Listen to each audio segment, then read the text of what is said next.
Hello বন্ধুরা, আসসালামু আলাইকুম। আমি আজকে বানাবো পাপড়ির চাট। আমি এখানে 2 কাপ ময়দা নিয়ে নিচ্ছি 1 চা চামচের 3 ভাগের 1 ভাগ জোয়ান, আর নিচ্ছি 1 চা চামচের 3 ভাগের 1 ভাগ কালো জিরা, দিয়ে দিচ্ছি পরিমাণ মতো নুন। খুব ভালোভাবে মেখে নেব। আর নিচ্ছি 2 চা চামচ সয়াবিন তেল। এই সয়াবিন তেল দিয়ে আবারও খুব ভালোভাবে মাখিয়ে নেব। দেখুন আমার মাখানো হয়েছে।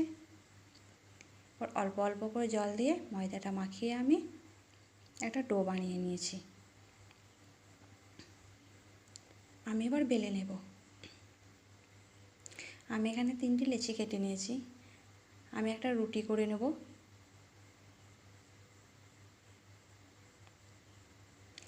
একটা ঢাকনার সাহায্যে ছোট ছোট করে কেটে নিচ্ছি। দেখুন আমার কত সুন্দর কাটা হয়েছে। এখানে আমি তেলে দেবার আগে কাঁটা চামচ সাহায্যে ছোট ছোট ছিদ্র করে তারপর তেলে দিয়ে দেব। আমার এখানে ভাজা হয়েছে। দেখুন কালারটা কত সুন্দর চলে এসছে। আমি এবার তুলে নিচ্ছি।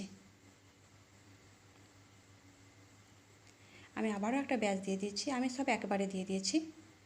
দেখুন কত সুন্দর মুচমুচে হয়েছে। আমি একটা আলু নুন দিয়ে সেদ্ধ করে ছোট টুকরো করে কেটে নিয়েছি। দিয়ে দিচ্ছি টমেটো কুচি, আর দিয়ে দিচ্ছি শসা, বাদাম, আর দিয়ে দিচ্ছি 1 চা চামচ চিলি ফ্লেক্স, 1 চা চামচ কাঁচা লঙ্কা। দিয়ে দিচ্ছি পরিমাণ মতো নুন, আর স্বাদের জন্য অল্প বিট নুন। দিয়ে দিচ্ছি তেঁতুলের চাটনি। আমি এগুলো খুব ভালোভাবে মাখিয়ে নিয়েছি। আমি পেঁয়াজ দিইনি, পেঁয়াজটা স্কিপ করেছি, আপনারা চাইলে দিতে পারেন। 2 চা চামচ দিয়ে দিচ্ছি চাট মশলা। আমি আবারও খুব ভালোভাবে মেখে নিচ্ছি। আমি এখানে পাপড়িগুলো তেঁতুলের মধ্যে ডুবিয়ে প্লেটের মধ্যে সাজিয়ে নিচ্ছি। আমার পাপড়িগুলো সাজানো হয়ে গেছে। আমি পাপড়ির ওপরে চাটটা দিয়ে দিচ্ছি।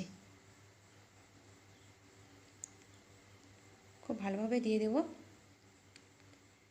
আমি এই চাটের ওপরে দিয়ে দিচ্ছি টক দই। আমি সামান্য চিনি দিয়েছি টক দইয়ের মধ্যে, আর দিয়ে দিচ্ছি টক নুন ঝাল ঝুড়ি ভাজা। আমরা সবসময় দোকানে খেয়ে থাকি, খুব অল্প সময়ের মধ্যে বাড়িতে আবার বানিয়ে দেখবেন। সবসময় খেতে ইচ্ছা করবে, দোকানে আর খেতে ইচ্ছে করবে না।